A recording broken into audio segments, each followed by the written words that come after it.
नमस्कार। ओडिशा गोटे एमिति राज्य जहार माटी तले लुचि रहिछि विपुल खनिज संपद, किंतु एही संपदर प्रकृत मूल्य किए देउछि? आजि आमे एही कथाको टिके गभीर भावे बुझिबा। देखिबा ओडिशार खनिर सेही दुईटी पटकु, गोटे पटे विकासर चमक आउ अन्य पटे तार गभीर क्षत। एकथा शुणिले आश्चर्य लागिबो, किंतु एहा सत। भारतर पाखापाखि सबु क्रोमाइट माने प्राय 89% केवल गोटिए राज्ୟରେ अछि, आउ से राज्य हेउछि ओडिशा। एही गोटिए ही तथ्य यथेष्ट देशर खनिज मानचित्ररे ओडिशार गुरुत्व बुझिबा पई। किंतु कथा केवल क्रोमाइट रे सरुनी, लिस्ट बहुत लंबा। एठी माटी तले लुहापथर, बक्साइट, कोइला, मैंगनीज एमिति केते कौन रहिछे। आउ एही विशाल भंडार पाई ही तो ओडिशा आज देशर एक बड़ खनि शक्ति केन्द्र, जहाँ राज्यर अर्थनीति को भी बहुत आगको नेउछि। हेले एही जेउ अभिवृद्धि कथा आमे कहुचे, तार मूल्य कौन? एहार सबुठु प्रथम और सबुठु बड़ मूल्य देवाको पड़ुछि आम परिवेश को। तेबे चलंतु देखिबा खनि कार्यकलाप प्रकृति उपरे केमिति प्रभाव पकाउछि। अच्छा, तेबे प्रदूषण हुए केमिति? पूरा प्रक्रियाटाकु बुझिबाकु चेष्टा करिबा। देखंतु, प्रथमे ब्लास्टिंग आउ ड्रिलिंग। एथिरु बाहर थिबा धूली चारिआडे घोटी जाए। तापरे उपरर भल माटीकु हटै दिया जाए, जहा फलरे जमी तार उर्वरता हराए। एतिकिरे सरिनी, खनिरे चालुथिबा बड़ बड़ गाड़ीरू धुआं बाहारी वायुकु विषाक्त करे, आउ शेषरे खनिरू बाहारुथिबा दूषित पानी सीधा जाई नई नाଳରେ मिशे। एहार गोटे वास्तव उदाहरण देखिबाकु मिले केन्दुझर जिल्लारे। सेठारे लोहा पत्थर खनिरू जेउ धूलीर बादल उड़े, ताहा दिन राति लागि रहिथाए। फलरे सेठाकर वायु एते खराब होई जाइछि जे लोकंक पई टिके शुद्ध निश्वास नेबा भी मुस्किल। किंतु कथाटा खाली वायु प्रदूषणरे सीमित नाही। याठार भी आहुरी भयंकर हेउछि जल प्रदूषण, विशेष करी सुकिंदा उपत्यकारे। एठी क्रोमाइट खनिर वर्ज्यवस्तुरु बाहरे हेक्साभेलेंट क्रोमियम। याकु गोटे प्रकार धीर विष बोली कुआ जाय पारे, जहा सीधासळक कैंसर रोगर कारण। और सबुठु चिंतार विषय हेउछि एहा पानीरे मिसी लोकंक घर पर्यंत पहुंची जाउछि। परिस्थिति केते सांघातिक ताहा एही तुलनारू जाना पाड़िबो। देखंतु, पानीरे एही विषाक्त पदार्थर सुरक्षित सीमा होउछि लिटर पिछा मात्र 0.05 मिलीग्राम, किंतु सुकिंदा अंचलर पानीरे एहार मात्रा एही सीमाठारू बहुत गुण अधिक। एहा केते विपज्जनक ता सहजरे अनुमान करा जाय पारे। आउ एही विषक गोटिए जागारे रहेनी। एहा धीरे धीरे माटी भितरकु जाई पीवा पानी को दूषित करे, चाष जमी को भी नष्ट करे। एपरिकी नई पानी मिसी माछ आउ अन्य जलजीवंक देह को भी जाए। माने गोटिए हिसाब रे एहा पूरा खाद्य श्रृंखल को ही विषाक्त कर दिए। तेबे वायु गला, पानी गला, एबे पाली आसे माटीर।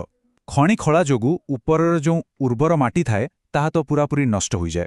आउ जहा किछि बळी पड़े ताहा भी रासायनिक पदार्थरे विषाक्त हो जाए। फलरे कौन हुए, जो माटी दिने सुना फलाउथिला सेठी आउ चाषबास करिबा संभव हुएनी। ठीक अछि, एसबु तो गला परिवेशर क्षति, किंतु एहार सीधासळक प्रभाव सेठारे बास करुथवा मनिषंक उपरे केमिति पड़े? सेमानंक जीवनरे एहार अर्थ कौन? चलंतु एबे से विषय जानिबा। खनिर एही प्रभावर द्वितीय तरंग सीधासळख आसी बाजे स्थानीय लोकंक स्वास्थ्य उपरे। सेमानंकु निज शरीर देई एही विकासर मूल्य चुकाइबाकु पड़े। भाबिले देह सीतेई जीव, किंतु दिन परे दिन एभली विषाक्त परिवेशरे रहिबा जोगु आजमा, ब्रोंकाइटिस, हृदरोग, जलबाहित रोग, एपरिकी कैंसर भली भयंकर रोग एसबु सेमानंक पई एक साधारण कथा पालटि जाए। किंतु प्रभाव केवल शरीर उपरे पड़ेनी, खनि खनन समाजर मूलदुआकु भी दोहलाई दिए। पीढ़ी पीढ़ी धरी चली आसुथिबा जीवन शैली आउ परंपरा को भांगी चुरमार करि दिए। एहाकु टिके बुझिबा। देखंतु, खनि आसिबा पूर्वरु लोके चाष करुथिले, जंगलरू जिनिस संग्रह करुथिले, नईरू माछ धरी पेट पोषुथिले। किंतु खनि आसिबा परे कौन हैला? माटी नष्ट होइगला, जंगल कटिगला, आउ पानी विषाक्त होइगला। तेबे सेमाने करिवे कौन? सेमानंकर पारंपरिक जीविका तो पूरापूरी छड़ेई नियागला। आउ जेतेबेले खनि पाई गाँ गाँ उठी जाए, लोके विस्थापित हुआंती, सेमाने केवल निज घर की जमी हारांती नहीं, ताठू बहुत बेसी किछि हारांती। सेमाने हरांती निजर समाज, निजर परंपरा आउ सेही माटी सह जड़िता निजर परिचय।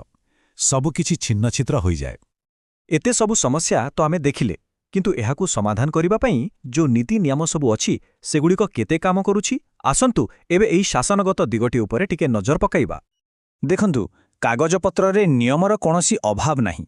ଇଆଇ ଅଛି ଯାହା ଖଣି ପୂର୍ବରୁ ପରିବେଶ ଉପରେ ପ୍ରଭାବର ଆକଳନ କରେ। ଡିଏମ୍ଏଫ୍ ପାଣ୍ଠି ଅଛି ଯାହା କ୍ଷତିଗ୍ରସ୍ତ ଲୋକଙ୍କ ପାଇଁ।